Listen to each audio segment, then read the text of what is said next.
Hi everyone. I am going to tackle about feminism and give more information about the topic. Women must define themselves and assert their own voices in the arenas of politics, society, education, and the arts. By personally committing themselves to fostering such change, feminists hope to create a society in which not only the male but also the female voice is equally valued.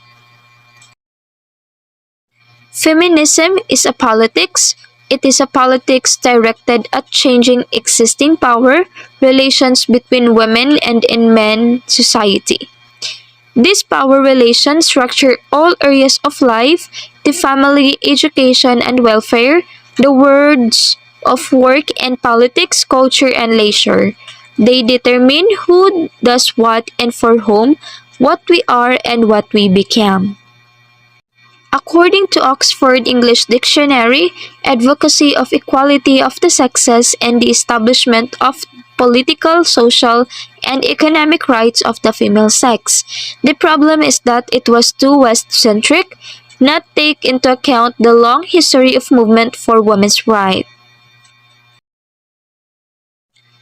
The issue of the rights for women first became prominent during the French and American revolutions. The late 18th century with regard especially to property rights, to marriage, relationship, and the right to vote. 19th century still not prominent in Britain, not until the emergence of the suffragette political change. The late 19th century that there was a significant political change. A second wave of feminism arose in 1960s concerned especially with economic and social discrimination with an emphasis on unity and sisterhood.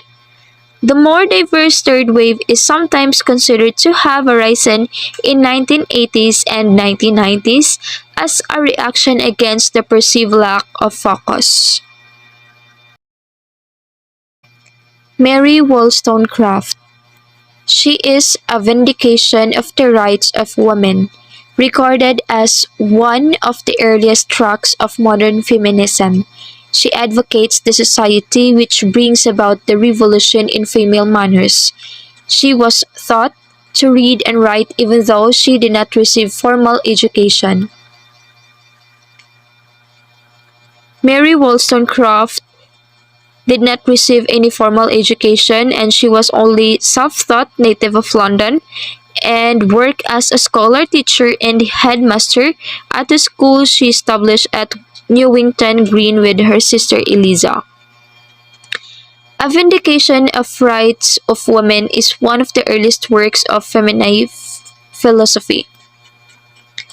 In it, Wollstonecraft argues that women owe to have an education commensurate with their position in society and then proceeds to redefine that position, claiming that women are essential to the nation because they educate its children and because they could be companions to their husbands rather than their wives.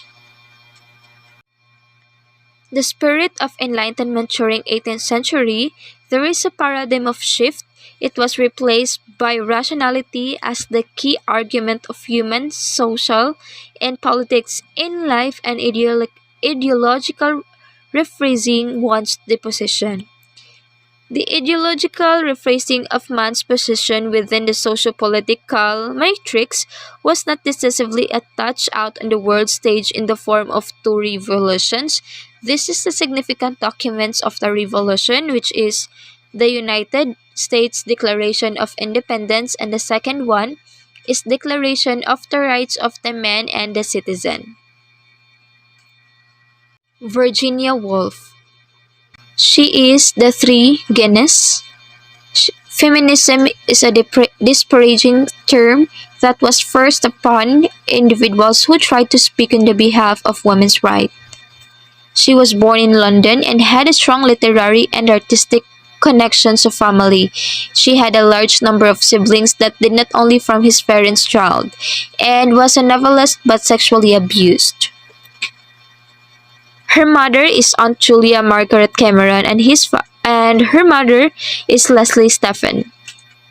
Her father is Leslie Stephen. Wolf argues that feminism is a disparaging term that was found upon individual in the history who tried to speak on the behalf of women's rights. Wolf considers feminism to be a dated word which needs to be destroyed because, according to her, it was a vicious and corrupt word that has done much harm in its day. She argued that the aim of an essay was to give pleasure and not trying to inform or persuade the reader. A room of one's own is an exploration of the material and psychological conditions.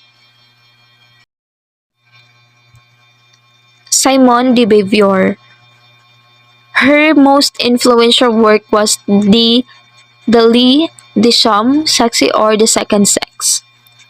She is a novelist, philosopher, and a political activist. She is a second wave of feminism, a key figure who inaugurated the most talented and multifaceted personalities of 20th century in Western intellectual history. Simone is the most talented, and she was a philosopher, and and her work entitled She Come to Stay describes the subtle destruction of a couple's relationship brought about by a young girl's prolonged stay in their home. It also treats the difficult problem of the relationship of a consigns to the other, each individual conscience being fundamentally a predator. Her works, The Mandarin, attempts a post-World War II, is first intellectuals to abandon their elite. The novel contains philosophical, political arguments, but it is probably more widely read as a woman chef. Elaine Showalter.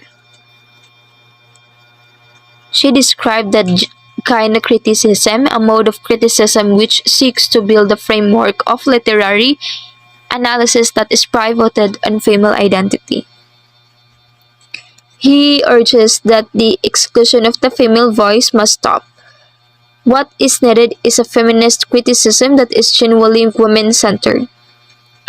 Elaine coined term gynocritics or gynocriticism, a process of constructing a female framework for analysis of women literature to develop new models based on the study on female experience, rather than to adopt of male models and theories. Gynocriticism label given to the study of women as writer subject, it deals with the history, style, themes, genre, and structures of writing by women. Lastly is Judith Butler. She is a gender trouble, feminism, and subversion of identity on 1990. She is an activism for the lesbian and gay rights and also for her anti-Zionist stand.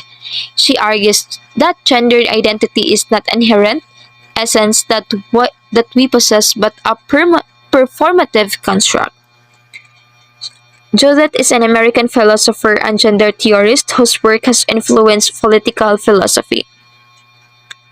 Most celebrated books was entitled Gender Trouble Feminism.